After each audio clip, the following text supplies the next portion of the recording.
Greetings, my friends. I am Joshua Orro, the Mustang Prince. Welcome to Mustang Prince Orro Reports. And I just got back from a little vacation.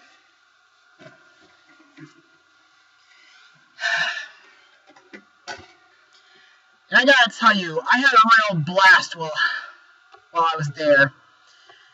But anyway, October has come once again, which means Halloween is approaching. So this month, I'll be blogging some spooky and fun Halloween-related films.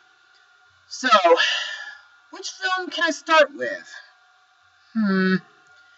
Well, let's start with talking about Sony Animation's hit from 2012, Hotel Transylvania. When monsters want to get away from it all, they go to Count Dracula's Hotel Transylvania, a lavish resort where they can be themselves without humans around to bother them. On one special weekend, Dracula invites some of the world's most famous monsters to celebrate the 118th birthday of his daughter Mavis, whom he built the hotel for in the first place as a promise to his deceased wife. However, an unforeseen complication unfolds when an ordinary human named Jonathan unwittingly crashes the party and falls in love with Mavis. Now, personally, I love this movie. It has great animation, memorable and lovable characters, hilarious comedy, and a pretty good story, though a little cliched at times. My rating? 97%. The movie was so good that it made it all the way up to number 5 on my top 25 Halloween films. Also, while watching the movie, I did notice something pretty familiar. I mean, these logos have almost a similar font to them. Anyway, just the other night, Count Dracula has asked me to blog the hotel's newest movie as payment for my stay at the hotel. So, let's begin, shall we? Released on September 25th, 2015, the movie is Hotel Transylvania 2. So, let's begin, shall we? Now that Dracula has opened Hotel Transylvania's doors to humans, things are changing for the better. However, Drac is secretly worried that his half-human grandson, Dennis, isn't showing his vampire side. So while Mavis and Jonathan are on vacation in Santa Cruz, California, Drac enlists his friends to help him put the boy through a monster in training boot camp. But things get really batty when Drac's old-school dad pays an unexpected visit. So, what do I think of this movie? Well, I gotta say, holy rabies is this film funny. In other words, I loved it as much as I loved the first film. But, in order to explain more, let's move on to Mustang notes. Director Genndy Tartakovsky, the guy who created Dexter's Laboratory and Samurai Jack, and directed a few Powerpuff Girls episodes, commented in October 2012 about the possibility of a sequel. Everyone is talking about it, and we haven't started writing it. There are a lot of fun ideas we could totally play with. It's a right world. On November 9, 2012, it was announced that a sequel had been greenlit and was scheduled for a release on September 25, 2015. On March 12, 2014, it was announced Tartakovsky would return to direct the sequel, even though he was originally too busy due to his developing an adaptation of Popeye. In March 2015, it was announced that Mark Mothersbaugh, who had previously scored the first film, had signed on to score the sequel. Also, American girl group Fifth Harmony have recorded a song for the film entitled I'm in Love with a Monster. It was featured in the film's official soundtrack trailer and was also played when the film itself was released. Michelle Murdoka, the film producer, said before the film's release that the studio was talking about a third film and moving forward, taking the franchise to the next level. But unfortunately, she and director Tartakovsky won't return since they're working on Tartakovsky's next project, Can You Imagine? Well, if that's true, then I pray that this new third film will be great. Also, the animation in this film is great too. Mostly everyone in this movie looks like 3D versions of drawing Genndy drew in a sketchbook. Also, not only do we get good scenes at the hotel, but we also get memorable scenes at Camp Winnipesaukee, the spooky forest, and of course Santa Cruz, California, which is about several miles north from where I live. In fact, one of my favorite scenes in the movie is the wedding scene at the beginning. It almost reminds me of a deleted scene from the first movie. Now, while this movie is mostly a comedy, there are two things that could frighten younger children. Like, one is the vampire roar, which is done twice in the movie, and the other is a possessed cake monster nearing the end. Well, anyway, now that we're done with Mustang notes, let's move on to the cast of this movie. Our main lead, Count Dracula, is voiced once again by Adam Sandler, who was recently in the hardcore video game sci-fi film Pixels. Now, I have said many times on my show that Sandler is my least favorite comedian, but Hotel Transylvania was the very first time I ever applauded him in, and trust me, it's way better than it in his first animated film, 8 Crazy Nights, which I said 2 years ago sucks big time. Anyway, Dracula is still as comical as before. Not only has he opened his hotel to humans, but mostly throughout this movie, he's trying to see if his grandson can be a monster. Dracula's daughter Mavis is once again voiced by former Disney Channel star Selena Gomez. And she's my favorite character in the Hotel Transylvania series. And she's way better than Bella from Twilight. However, in this movie, she's similar but different from the first film. She's now a mom and has a son to take care of. And compared to last year's animated heroine who became a mom, Mavis is a tad overprotective, believing that her son isn't safe around the monsters, and would be happier in California. My favorite scenes that she's involved with while she's in California with Jonathan is when she does some hardcore biking moves at a bike park, and when she gets her teeth colored while drinking Slurpee at a mini market. Plus, I like the fact that during the day she protects herself by putting sunscreen on her face and wearing a pair of sunglasses and a large pink hat. Mavis's husband, Jonathan, is again voiced by Andy Samberg, who was on Saturday Night Live and played Brent in the Clyde with a Chance of Meatballs films.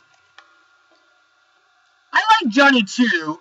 I mean, sure, he's a slacker, but he's the kind of guy who enjoys life and likes to travel all over the world. I also like the fact that he's a Californian like me. In this film, even nearing his 30s, Johnny remains the same. Although he has gained a slighter upper-handed side, he works with Drac to distract Mavis while Dennis is being trained to be a monster. Johnny's primary reason is not wanting to leave the hotel, which he loves, and getting a boring, normal job. Now let's move on to Dracula's best friends. Kevin James as Frankenstein's monster,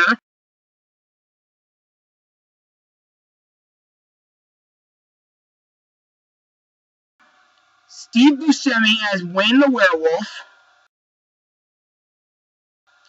David Spade as Griffin the Invisible Man. Sadly, CeeLo Green didn't return to reprise his role as Murray the Mummy, so instead he was replaced by Keegan-Michael Kay, who was in films like Pitch Perfect 2 and Disney's Tomorrowland. In my opinion, Keegan does a pretty good job voicing Murray. Anyway, these guys haven't changed a bit. They're still as terrific and lovable characters. And in this film, they join Dracula to help get Dennis to find his inner monster. Blobby the Blob's sound effects are provided by Johnny Solomon.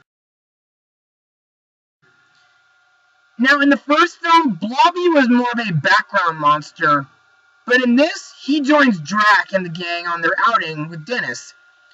Because according to Frankenstein, he's never been outside the hotel.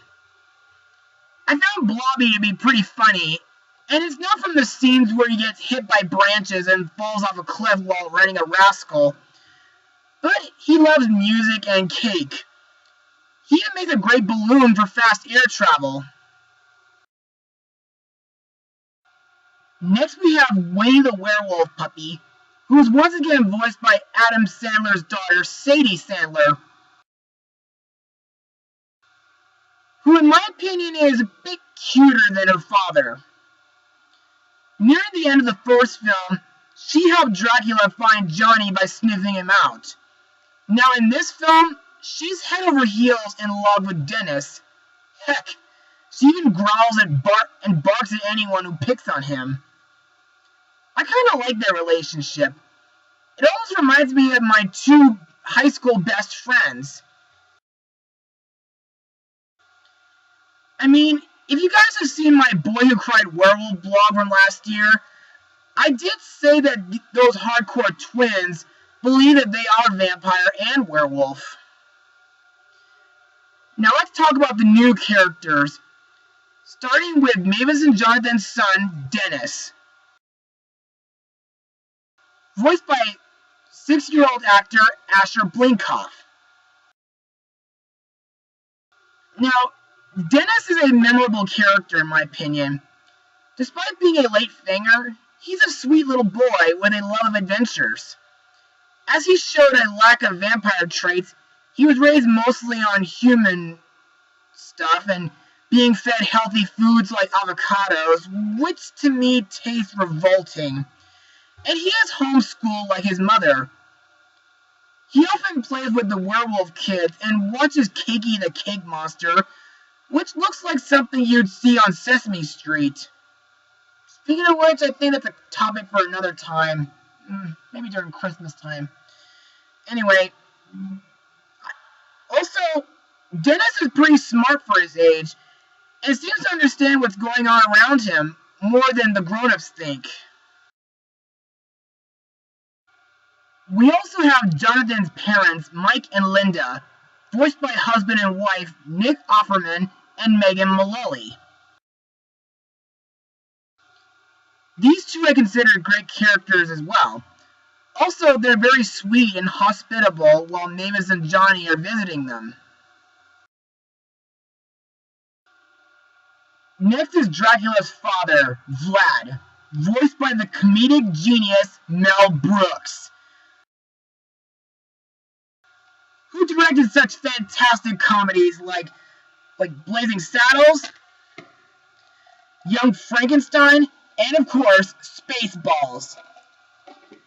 He's also acted in Blue Sky's Robots film. Now, Mel's performance as this 2,000-year-old vampire is spectacular. I mean, sure, this guy can be a bit grouchy due to him being an old-school vampire, but in my opinion, next to Dennis, he's the best new character in the film. While he's attending Dennis's birthday, He plans to scare the fangs out of him by possessing he finds something sweet and innocent, which in this case is Cakey the Cake Monster. But in the end, he does get a change of heart. The last character I need to mention is Vlad's right-hand man, Bella, voiced by Rob Riggle, who is in Illumination's The Lorax movie. And by looking at his name, I can easily analyze he's named after legendary horror actor Bela Lugosi. Anyway, Bella is another reason why I love this film, because he plays out as the film's antagonist. Why the first film didn't seem to have one, I have no idea. But still, this guy is creepy, twisted, and mean. Plus, he becomes the reason for Dennis to unleash his vampire side. And holy mackerel, does Dennis, with the help of his family, put up a great fight against him and his army. And now it's time to move on to my final words. Above all, Hotel Transylvania 2 is a fantastic film to see during the Halloween season. The characters are all memorable, lovable, and funny. The music by Mark Mothersbaugh is great. The voice cast is terrific, and the comedy is top-notch. So whether you are a human, monster, or unicorn, if you guys are a fan of the classic movie monsters like Frankenstein or Dracula, a fan of the original movie, or if you guys have fond memories of Tartakovsky's work on TV, then give this movie a watch, and stick around for the end credits, and trust me, you won't be disappointed.